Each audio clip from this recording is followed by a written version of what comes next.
Alright, welcome back to the next video. Now, one thing I'd like to mention at the beginning is maybe you have seen that in the last video I had a little yellow notice there, apply steps. Do I want to apply the steps?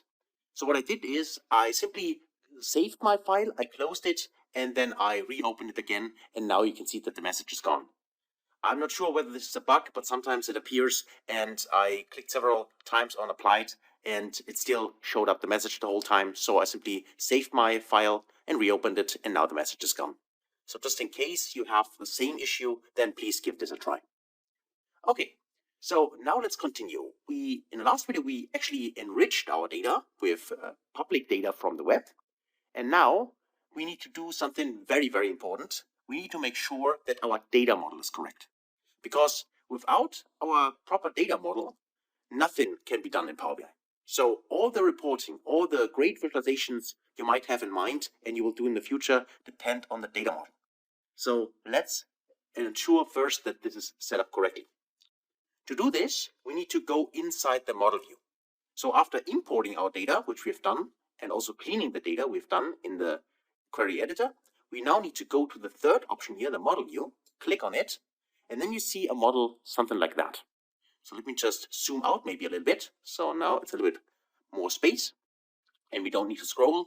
You can either zoom out with your mouse wheel, or also at the bottom here, you can see there's a plus minus here, where you can zoom in and out inside the model. Now what this actually shows us is currently all the tables we have in our dataset. And you can also see that beside the tables, this time we have more than just one. Remember in our original first getting started, so the easy way, we only had one table, but this time we have several tables. And all of them are appearing here in the model view. Now by default, if you do not set this off, this is a feature in Power BI will try to detect relationships between tables. And this has already been done for some of the tables, and that's why they have this connection between them. For instance, this one here, if I hover over it, you can see that there's a connection between the product table and the product ID and the sales table and the product ID there. So what happens if you do not specify that this feature should not be enabled, so the auto detect of relationships, then Power BI is trying to figure out the relationships, and normally it does it by the names of the columns. The names of the columns in the tables. So you can see that we got product ID here, we got product ID there, and that's why it simply thought that the right connection is here from the product ID to the product ID. Before we dive deeper into that, let me just restructure the table. You can see you can drag and drop them around. And I personally like either this view, that I have my sales table, which is also called the facts table, with all the transactions in the middle, and my dimension tables, which are actually the tables I'm going to use to slice and dice my data inside the sales.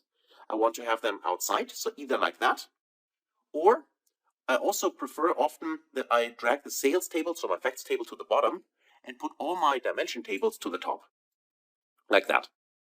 So it's up to you. It's not required. It does not change the model at all, but I personally like to have it in a structured way like this. So what we could also see is that, for instance, for the dates table here, we currently do not have a relationship to the sales table. And we need to set this up. Otherwise, Power BI will not be able to, for instance, choose a specific date and then show us only the sales for this specific date. That is not possible as long as we do not have a proper relationship here. Now, in order to create this relationship, we can easily do this by dragging and dropping fields. What I mean by that is I can take this column here, date column, and I can drag it and drop it on the order date, because this is the relationship I want to create. And that's probably also the case why Power BI did not pick this up automatically, because it's called date in our dates table and order date in the sales table. So this is not not the same, it's not equal, and that's why Power BI did not detect this relationship. But we can easily do this. Simply, again, click on the field here, so on the column, drag it and drop it on top of the specific column you want to create the relationship with. So in this case, the order date. I drop it here, and now you can see that now the relation is established. And if I hover over it, you can see that it's the date and the order date. In case the relation was set up incorrectly, or you want to remove a relationship, you can simply right click here and you can delete it. Or you could also double click on a relationship, and then the edit relationship window opens, and it shows you exactly what the connection is. So in this case, it's picked up the sales table as the first table, but it doesn't matter. The point is, from the sales table, the order column is here selected, and in the dates table here, the date column is selected. And you can easily change this. For instance, I could simply, if I would like to connect, just an example, the order date to, for instance, here, the year column, I can simply then click this year column here, right? And now the relationship would be between those two columns. Of course, you can also see this relationship has cardinality, many-to-many, and so on, and also get a little warning icon here, but that's simply the case also because this here, of course, is not the correct relation. I just wanted to mention this. If you double click on a relationship, you can easily adjust from which column to which column the relationship should be connected, simply by selecting from the table. So first select the table you want to use, and then simply choose the column, and then choose the column from the other table, and you can see then this relationship is fine. Then you can specify the cardinality, and then also the cross-filter direction. Now, the cardinality refers to the fact of, or how the columns are actually defined. Meaning, in my order date, that's why it's called many-to-one. In my order date, I have several rows where the transaction has happened on the same day. Meaning, for instance, here I have the, this is German date, but it means simply the 11th of January 2023. So this means that, for instance, on this specific date, I might have several transactions. So that means that the date is appearing several times in various rows. On the date, however, each day is unique. That's the specific feature of our dates table, which this is a feature it has to have in order to be a proper dates table. So this means that many-to-one means we might have many entries for the same day in the sales table, but only one entry for this specific day in the dates table. That's why it's called many-to-one, or also star-to-one or n-to-one. These are also common names which you hear. For the cross-filter direction, this is currently set to single. That means that always, and that's best practice in Power BI, is that the one side filters the many or the star side. Let's just click OK for now. Let me show this to you. You see that there's a 1, there is a star, so that's the many side, and also the little arrow here, this indicates the filter direction. That means that right now we could select a specific date from the dates table in order to filter the sales table for the specific date. And this works because we have a relationship, and the filter direction is going from the dimension table, this one, the dates table, to the so-called facts table or sales table. That's why it's single direction. And this is best practice. That also means that if the dates table here filters the sales table, the other way around does not work. So that means that the sales table from the many side, because the filter direction is here from the one to the many side, does on the other hand not filter the dates table. So you can't use, for instance, columns from the sales table in order to filter the dates table. That doesn't work because the relationship is one to many and the direction is from the one side to the many side. What you could do, and there are specific use cases where you want to do it, but most often you don't want to do it, but let me still show it to you. What you could do is you could double click here to open the relationship, and you could say, I want to use this as a both. So I want to filter in both directions. If you do this and click OK, you will see that now the arrow changes here. And this means you could now use inside the report. So if you go in here and create a visualization, you could filter from a column from the dates table. You can filter the sales table, you can filter the dates table. So this is possible if you set the relation like that. However, as I said before, you most often, in let's say 99% of cases, you don't want to do this. Best practice is a relation from the one side to the many side, and it's in a single direction, so that the one side, the dimension table, filters the facts table. Just keep this in mind, because if you work like that, in 99% of the cases, you're correct. And that's why in here, I don't want this. So I right click here, or let's actually double click here, and then I simply specify here, this is single direction. And the last one, make this relationship active. This just means that currently the relationship is active. If I untick this option, then the relationship is inactive. And you also see this visually if I click OK. because now you can see this is a dotted line. It's not a single a solid line, it's a dotted line. And this means that currently this relation, it is in the model, but it is not active. And that means currently the dates table is not filtering the sales table, but we could force it by creating this inactive relationship and then use Power BI, so specifically DAX, so the formula language, in order within the calculation make this relationship active.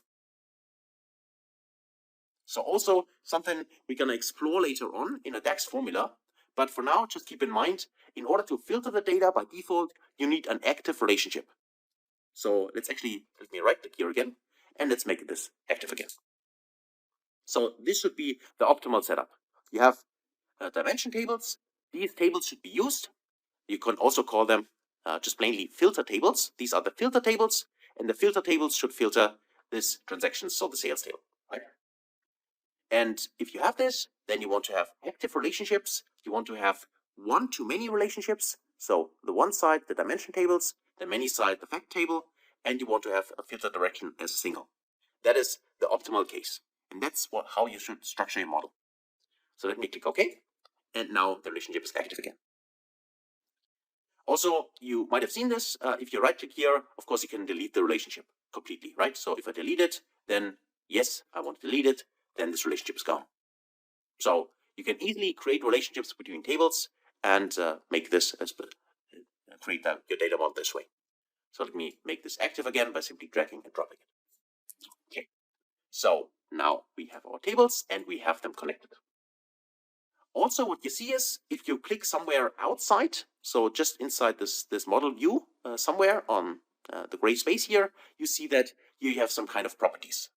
So for instance, you could turn this on, then you show the database in the header when it is applicable. So if you, for instance, if I hover over this one here, you see that there's a name, a storage mode. So how is this table actually stored in Power BI? Currently it's imported, and you also see a refresh date.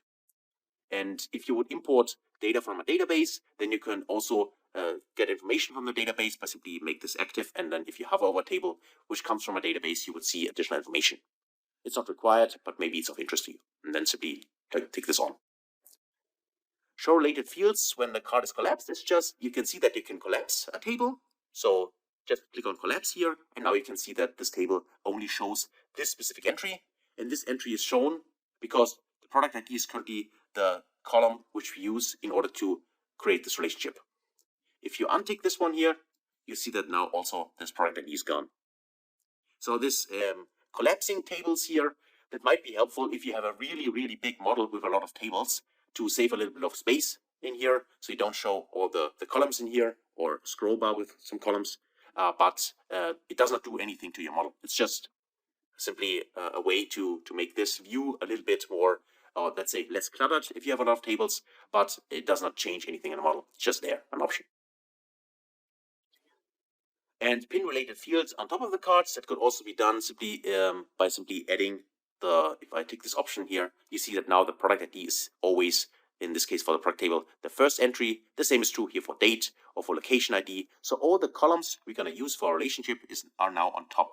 So the first entry in this view. That's all what it does. So it's nothing change the model. It's just really a visual aspect you can enable or disable. Beside this, you can click on tables like that. I can select this table and then I get additional properties for a specific table. So here I also have the option to rename the table. You've seen this in the Power Query editor, but I can also do it here if I want to do that. Simply rename it to a different name. I can give it a description. This might be helpful, for instance, for colleagues of us who also explore the model, and we can give him or her a few additional information about the table we have here. For instance, where's the table coming from? What kind of information is inside? Anything like that. Synonyms could be interesting if you're dealing with Q&A in Power BI, for instance, and you want to refer to a specific table. And let's say the table is called products, but most of your viewers or the report consumers actually have a different name or use a different name, which is common in your organization for this table. Then you can also add this as a synonym here, and Power BI Q&A would pick up the synonym name also for this table if you refer to it. Row label and key column, we can skip this for now. That's not that important. Is hidden. This is something we can enable or disable. This could be interesting if you want to hide a report hide a table in a report view. So if I tick this option is hidden, you see that now the I here, this little I, is also crossed out. The same can be done, by the way, if I uncheck this box by simply clicking on the I. If you tick this option, then also now this table is hidden. And what this means is, if I go back, remember this is the product table, and now if I go back to the report view here, you see that the product table is not shown anymore, right? You can't see it. It's still part of the model, but you cannot see it in here and use it, for instance, to create visualizations or calculations. So if this is something you need for some reason, you can hide it in here. So let me uncheck this because I would like to see it and maybe use it later on. What you also get as an information here is, if you check advanced here, click on this one, there you can see the storage mode. So normally there currently are these 3 storage modes. In the future there might be another storage mode, but for now you can see it's importing data. It could be direct query or dual mode, which is a combination of both of them. Just to mention this here, even though it's not that important now for our training, but the difference is here, importing the data means we import data directly into Power BI and save it there, right? This means we get the best kind of performance. However, this also means that the data is not real time, which means that in order to see the latest data, if the underlying data has changed, we need to click on refresh in order to collect the latest data from the underlying data source. On the other hand, if we use direct query, then we have a live connection to the underlying data source, meaning if something changes there, then this change is immediately reflected in our report. But the problem with the direct query is that it is slow. So especially compared to import, the query is slow, and this means the report is often slow. So most often, import mode is the better option, especially if you do not need real-time data and you actually need to refresh the data maybe a few times a day, maybe every 2 hours, or maybe once a day, or once a week, or even once a month. Then always use import mode. Okay, so this is it for the storage, which is also available here, and we can see it. And by the way, one additional thing is, if you have imported the data and you try to convert it to direct query, this will not work. So as soon as you have imported the data, you cannot go back to direct query. On the other hand, if you first connected with direct query, you could import it instead. So you could go from direct query to import, but after importing it, you cannot go back. That's just one additional thing I'd like to mention here, just in case this is something you experience maybe in the future. So beside these options, the property pane here for our tables, we also can click on the 3 dots. You might have seen them already. There are also more options, which give us additional options here inside. So for instance, creating DAX calculations in here or adding new columns to the table. But this is something we're going to explore in the next video or next couple of videos. You can refresh data. You can also refresh data up here, but the difference here, that's important, is if you click refresh here, up there in the ribbon bar, this would mean that you refresh all the tables in your model. Now, if you have a lot of tables in your model, that might not be what you want because it takes a little bit of time. And also maybe only one or a few specific tables have been updated. And that's where this option can be used. So you can select the table, for instance, the product table, and click on refresh data. And if you do this, if I click here, then you can see that now only the product table gets refreshed. On the other hand, if I would click refresh here, all the tables would get refreshed. So that's the difference. So next to that, we have the option to edit the query. If you go to edit query, this is the same as simply going to transform data and open the Power Query editor again, if you need to do additional transformations. The manage relationships, you can tick this option. This would then open a window, and there you can see all the relationships which are currently in place. For instance, sales from the customer ID to the customer table, location ID to the location ID from the location table, and so on. And you can also, of course, select one of them. You can delete them. You can edit them. If I click this, and you see exactly the same window as you get if you double click on a relationship. You can also do it this way. As we already know, there's various ways in Power BI to get the same result. So just let me close this. I just want to show you there you can also adjust your relationships.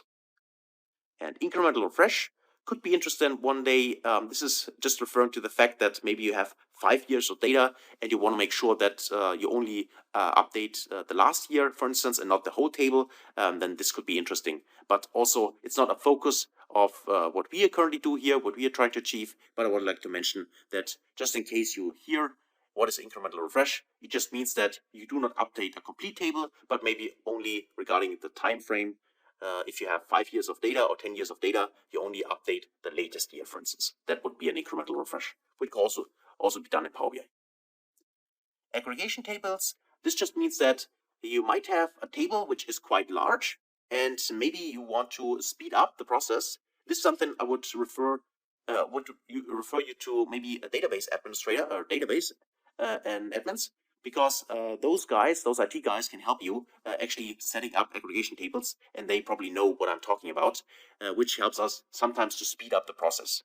So that means instead of using a real giant big table, which takes a lot of time to do queries with, we can actually speed up the process by using aggregated data. So for instance, instead of showing for each or the sales for each day, maybe we only need monthly data in our report, and then we simply aggregate the data on a monthly level and use this aggregation table, which then can save time and speed up the process and make our report faster. That's what this is about. Delete from model, I mean, we can just delete tables from the model if you want to do that. Of course, I don't want to do this, but this can also be done in here. And hide and report view is the same as simply clicking on the eye. If you do not show it, do not want to show it, you have seen what this does and how that works. And collapsing or expanding all is just, if you click on this, you can see that now the table collapses again. Or expanding, it's just the same as clicking here. So that's actually what you can set up in here. And then besides clicking on a table, you also have the option to select a specific column. So for instance, if I go to my sales table here, let me just expand it, and then I could say I select the quantity column, for instance. And if you do this, you see that now the property window changes again. So that just gives you the option here to, again, adjust the name for this specific column. You can also add a description, not only for the complete table, if you select the table, but also if you select a column, you can do that for a column. You can also add synonyms here. This again is for the Q&A feature in Power BI. You can display it in a folder. What is meant by that? You see that currently all those columns here are part of the sales table, but I could say this is, for instance, here I could use a folder. I could say financials, financial, for instance, financials, to spell it correctly, financials, like that.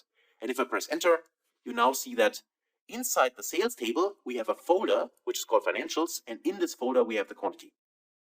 So again, this is just for structuring. It does not change the table itself.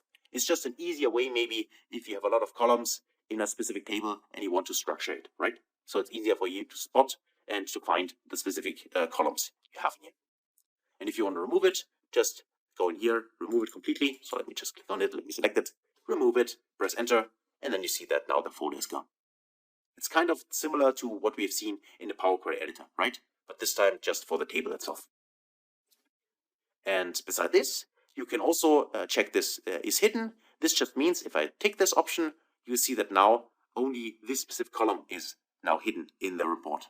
So if I go in here, inside my sales, I would not see quantity in here. It's not visible. It's still part of the table, but it's not visible. So it's the same as hiding a complete table, but this time it's just one column of this table. And beside this, under formatting, you can also specify the data type. In this case, it's whole number, and you can also specify here the format.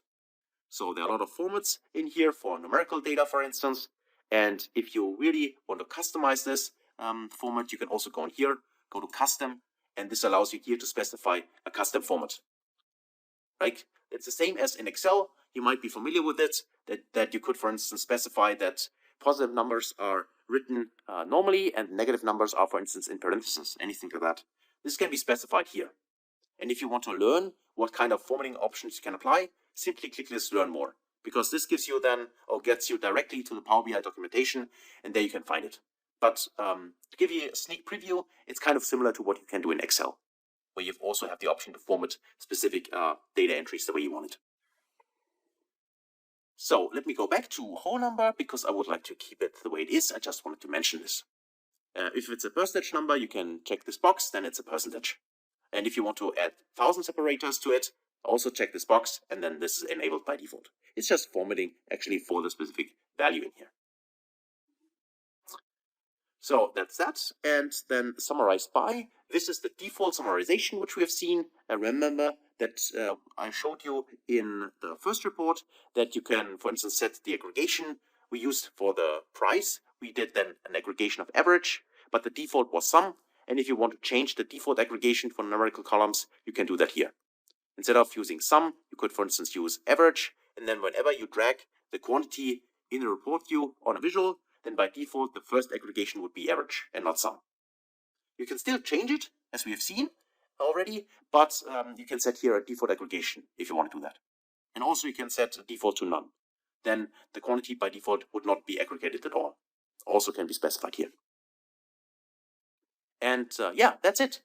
Again, a very long video, I know, but this is really crucial. It's crucial to understand that after you have prepared and worked so hard on shaping your data, on cleaning your data, then before you can really create your powerful report, which gives insights to your organization and helps a lot of people in your organization, before you can do that, you need to make sure that your data model is set up correctly. So that you have all the tables, they are in the right structure, and especially that the relationships are set up correctly. And only then, if you're done with this, then you can go inside the report view in here, and now you can get started with creating your awesome report. Okay? So that's it for this video. Hopefully that was helpful. Thanks a lot for watching and also for following along. And I can't wait to see you in the next video. Until then, best guys.